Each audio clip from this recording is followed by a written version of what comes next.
جنات کے دربار میں قسط نمبر 3۔ دوسرے روز لڑکی ماں باپ کے ساتھ پیر حکیم صاحب کے پاس گئی۔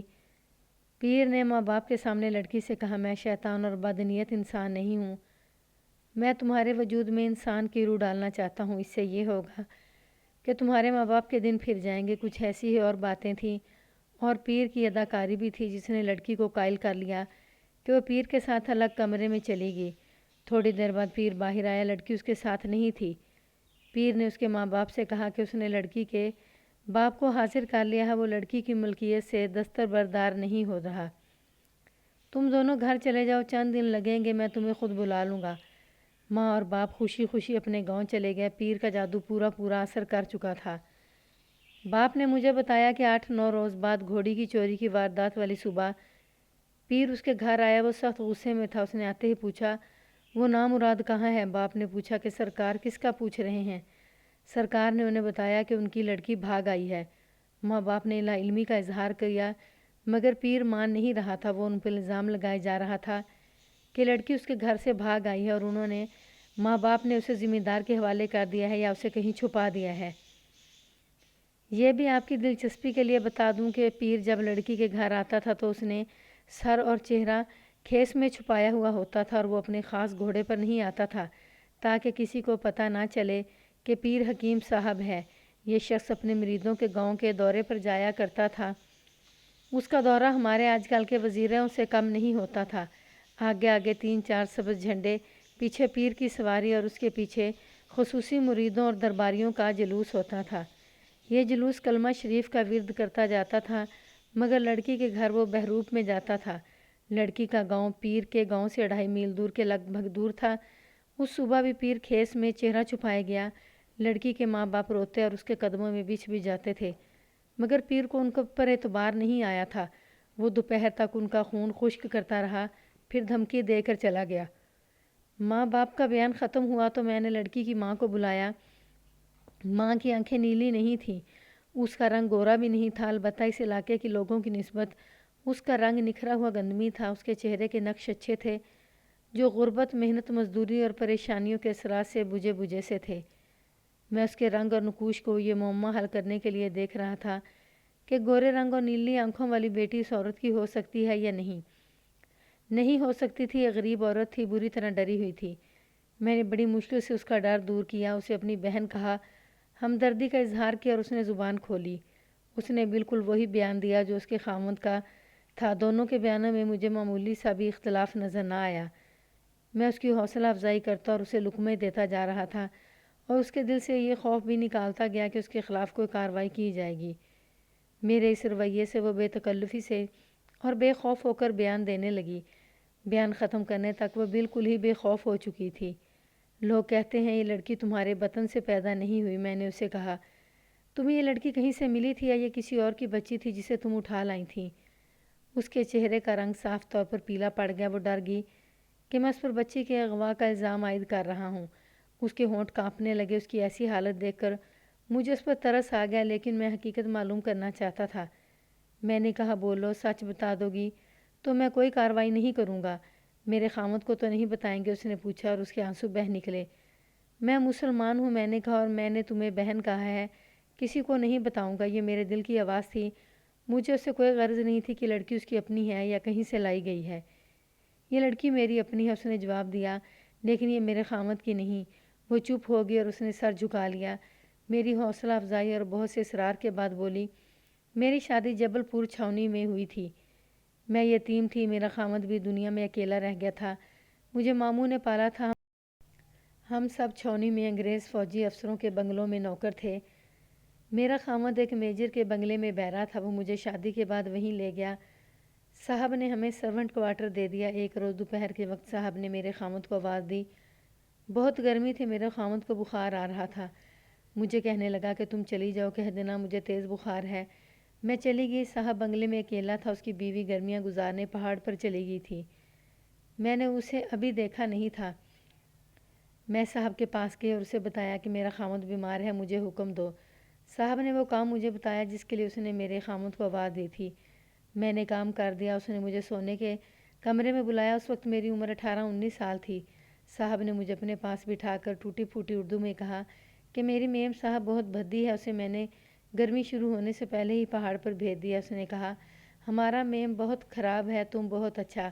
ہم غریب لوگ انگریزوں کو بادشاہ اور انداتا سمجھتے ہیں، ہمارا ایمان پیٹ میں ہوتا ہے۔ صاحب نے میرے ہاتھ میں 5 روپے کا نوٹ دیا۔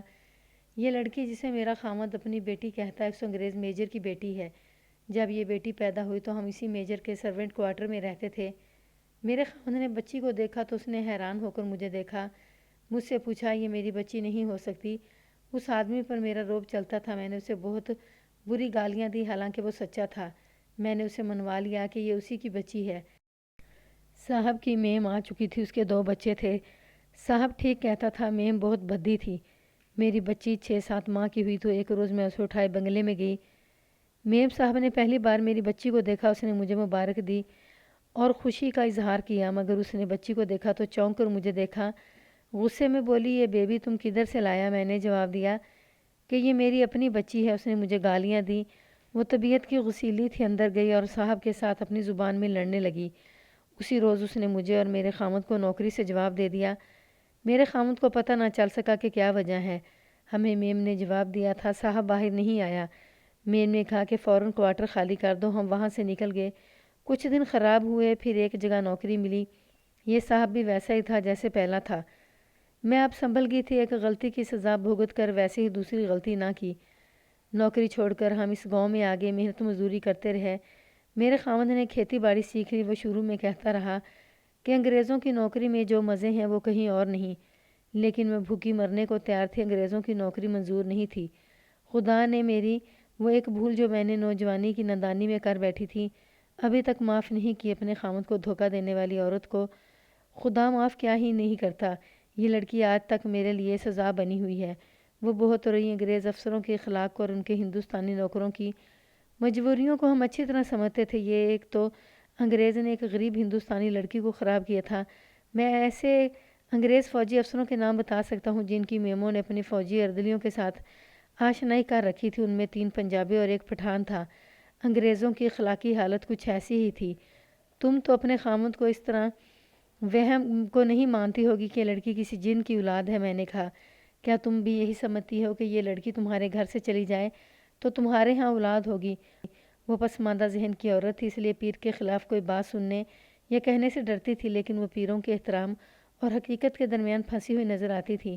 میرے سوال کے جواب میں اس نے کہا سرکار، پیر حکیم صاحب کا کہنا سر آنکھوں پر، انہیں غیب سے اشارے ملتے ہیں، لیکن یہ لڑکی جس کی اولاد ہے وہ میں نے بتا دیا ہے۔ اگر سرکار نے کہا ہے کہ اولاد ہوگی تو شاید ہو جائے۔ مجھے خامد کی اولاد کی امید نہیں۔ اگر اس کی اولاد ہونی ہوتی تو 21-22 سالوں میں ایک بچہ تو ضرور ہوتا۔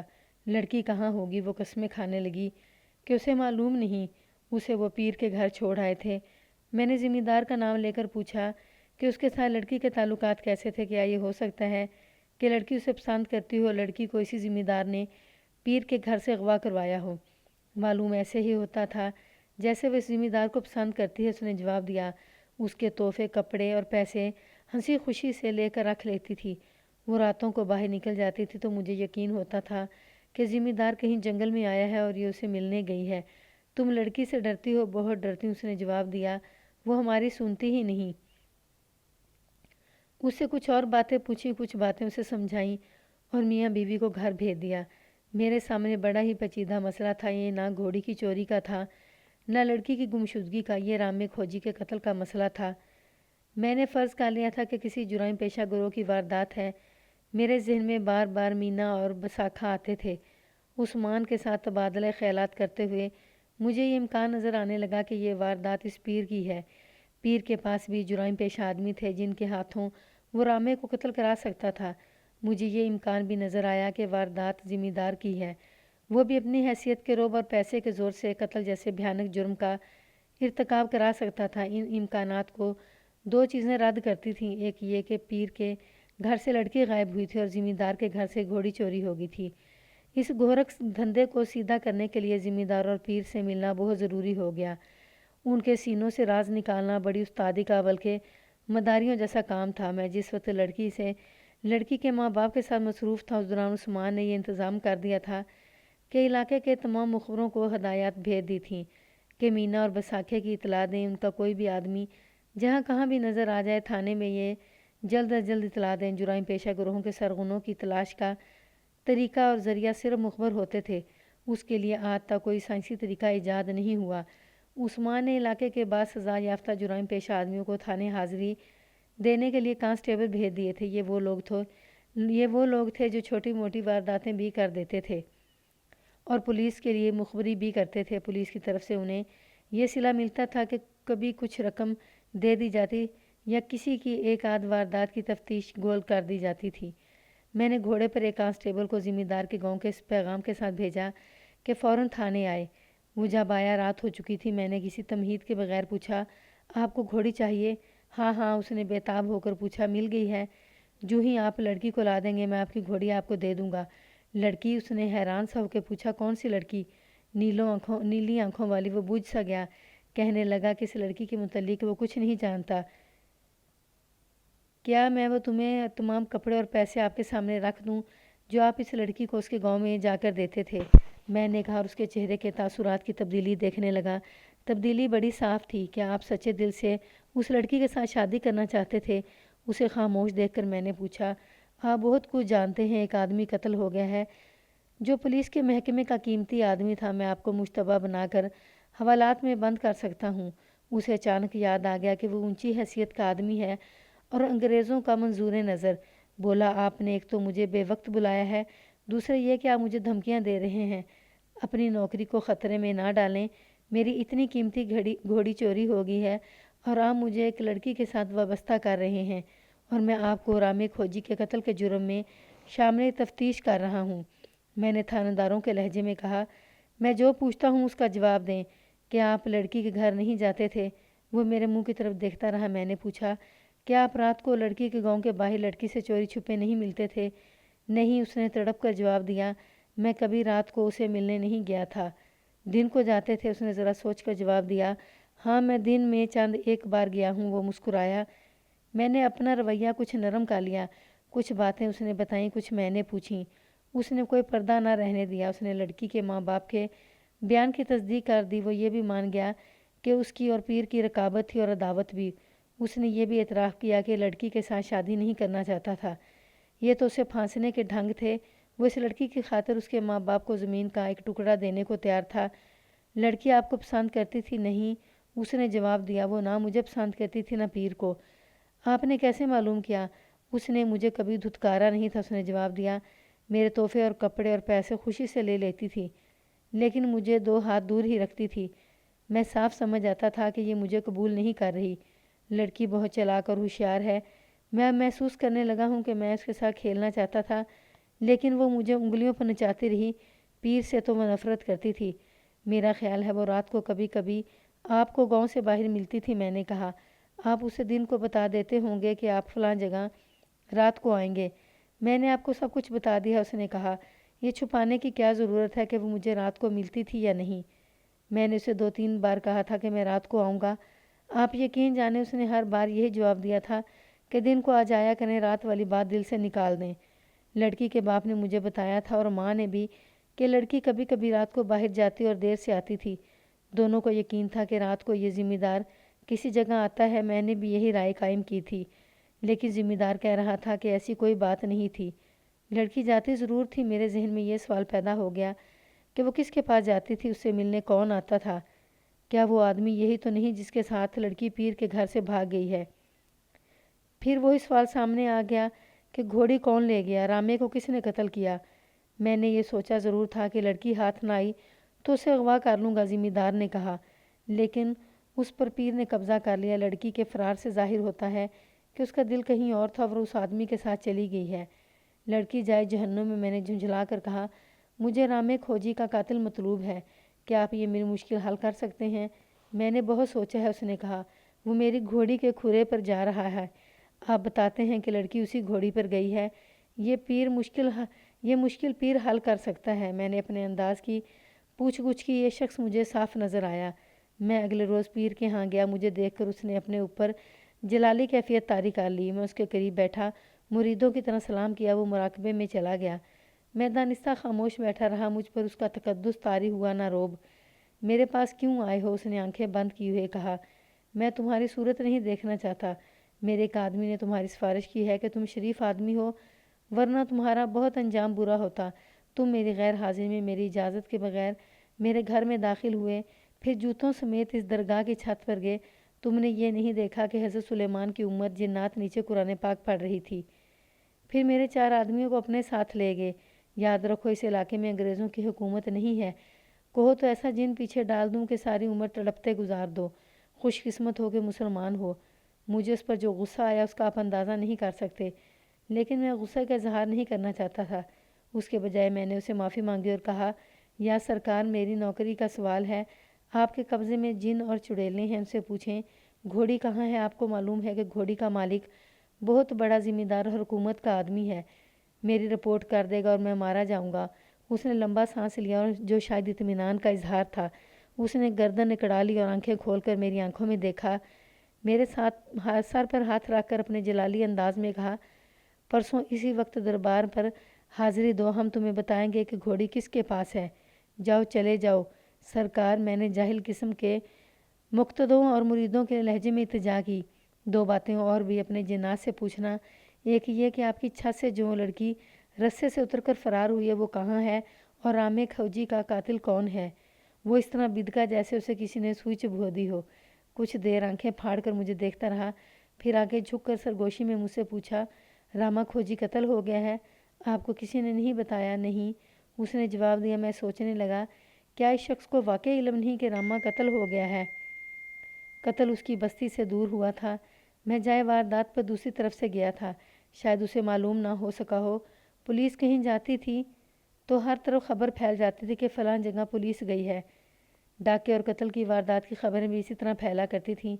میں حیران تھا کہ پیر کو رامے کھوجی کے قتل کی اطلاع نہ ملی۔ اسے مجھے شک ہوا کہ اس قتل میں ملوث نہیں ہے، لیکن اسی شام اس کے خاص آدمی نے، جسے میں نے اپنا مخبر بنا لیا تھا، مجھے بتایا کہ پیر کو واقعی معلوم نہیں تھا کہ راما قتل ہو گیا ہے۔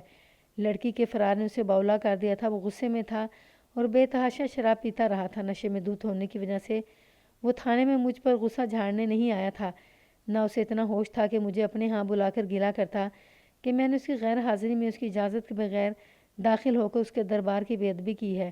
رامے کھوجی کے قتل کی خبر سن کر اس کا تاثر بدل گیا تھا۔ اس وقت میں یہی سمجھا کہ رامے کو اسی نے قتل کرایا ہے۔ میں نے اسے گہری نظر سے دیکھا۔ اس نے پھر اپنے اوپر جلال اور مراقبے والی کیفیت طاری کر لی۔ میں نے اس کے کندھے پر ہاتھ رکھا اور ذرا سا ہلایا۔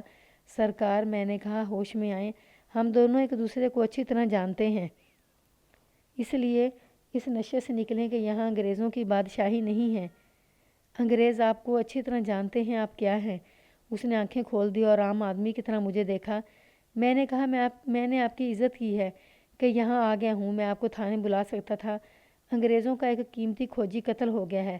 آپ نے ایک غریب ماں باپ کو ڈرایا، ورغلایا، انہیں لالچ دیے اور دھوکے سے ان کی کنواری بیٹی کو اپنے گھر میں حبس بیجا میں رکھا۔ وہ سن رہا تھا اور اس کے چہرے پر رنگ آ جا رہے تھے۔ میں نے اس کے پاؤں کے نیچے سے زمین نکالنے کے لیے کہا، میں جانتا ہوں، پولیس کپتان جانتا ہے کہ آپ کی اس درگاہ میں جوان لڑکیوں کا کاروبار ہوتا ہے۔ آپ نے گورے رنگ اور نیلی آنکھوں والی لڑکی کو آگے چلایا اور اس طرح چلایا جیسے وہ رسے سے اتر کر خود فرار ہوئی ہے، کیونکہ آپ جانتے تھے کہ اس لڑکی میں انگریزوں کا ایک سفید پوش اور ذمہ دار بھی دلچسپی لیتا ہے۔ آپ غلط کہتے ہیں کہ رامے کے قتل سے آپ بے خبر ہیں، یہ جھوٹ ہے۔ وہ تڑپ کر بلبلا اٹھا۔ میں اسے اسی کیفیت میں لانے کی کوشش کر رہا تھا۔ اس نے کہا، ملک صاحب، آپ اس حرام خور اور ننگی گالیاں دیں، اس کی باتوں میں آگے ہیں، یہ الزام غلط ہیں جو آپ نے مجھ پر تھوپے ہیں۔ پھر سچ کیا ہے؟ میں نے پوچھا۔ یہ الزام تو غلط ہیں، تو صحیح کیا ہے؟ وہ سوچ میں پڑ گیا۔ وہ چونکہ مجرم ذہنیت کا آدمی تھا، اس لیے اس کے پاؤں اکھڑ گئے اور وہ اپنی اصلیت میں آنے لگا۔ گناہ چھوٹا سا ہو یا بہت بڑا، انسان کی اخلاقی جرات کو ختم کر دیتا ہے۔ میں نے اسے رازداری کے لہجے میں کہا، آپ جو کچھ بھی ہیں میری نظر میں مسلمان ہیں، ہم کفرستان میں ہیں۔ اگر میں آپ کو مشتبہ بنا کر تھانے بلا لوں اور برآمدے میں بٹھا دوں تو ہندو، سکھ اور عیسائی ہمارے مذہب کا مذاق اڑائیں گے اور کہیں گے کہ وہ دیکھو مسلمانوں کا پیر کس جرم میں تھانے بیٹھا ہے۔ میں آپ کے پاس اس طرح آیا ہوں جس طرح مرید آیا کرتے ہیں۔ میں جو پوچھتا ہوں صحیح سے بتا دیں، میں آپ پر پردہ ڈالنے کی پوری کوشش کروں گا۔ اگر آپ گول گول باتیں کریں گے، مجھے ٹالنے کی کوشش کریں گے تو آپ کی عزت کرنا چاہوں تو بھی نہیں کر سکوں گا۔ میری ڈیوٹی ہی ایسی ہے، میں نے اور آگے جھک کر کہا، اور میں یہ بھی جانتا ہوں کہ سرکار اندر سے کیا ہے۔ میں اس وقت اس درگاہ پر چھاپا ماروں گا جب آپ نشے میں بدمست ہوں گے، اور آپ کے گھر سے وہ عورتیں برآمد ہوں گی جنہیں اس گھر میں نہیں ہونا چاہیے۔ انگریز قوم خود بہت بدکار قوم ہے، اس لیے بدکاروں کو پہچانتی ہے۔ ارے چپ ہو جو ملک بھائی۔ اس نے میرا ایک ہاتھ اپنے دونوں ہاتھوں میں پکڑ لیا اور دوستانہ بے تکلفی سے بولا، میرا تعلق صرف اس لڑکی کے ساتھ تھا، وہ سالی بھاگی ہے، مجھے شک ہے اس ذمہ دار نے اسے بھگایا ہے۔ مجھے اس لڑکی کے ساتھ کوئی دلچسپی نہیں ہے، میں نے کہا۔ مجھے ذمہ دار کی گھوڑی کے ساتھ بھی دلچسپی نہیں رہی۔ تحقیقات ہوتی رہے گی، گھوڑی نہ ملے تو کیس عدم پتہ کر کے داخلے دفتر کر دوں گا۔ مجھے رامے کا قاتل چاہیے۔ مشکل یہ پیدا ہو گئی ہے کہ راما گھوڑی اور چور کا کھوڑا اٹھاتے قتل ہوا ہے، اور آپ کے پچھواڑے کی دیوار پر جو نشان ہیں اور لڑکی کا جو کھورا ہے وہ صاف بتاتا ہے وہ چوری کی گھوڑی پر گئی ہے۔ اس لیے مجھے گھوڑی اور لڑکی کے متعلق بھی معلوم کرنا ہے کہ وہ کہاں ہے۔ آپ مجھے بتائیں کہ آپ کا اس لڑکی کے ساتھ کیا تعلق تھا، اور کیا وہ بھاگی ہے یا کوئی ڈرامہ تھا یا کیا تھا؟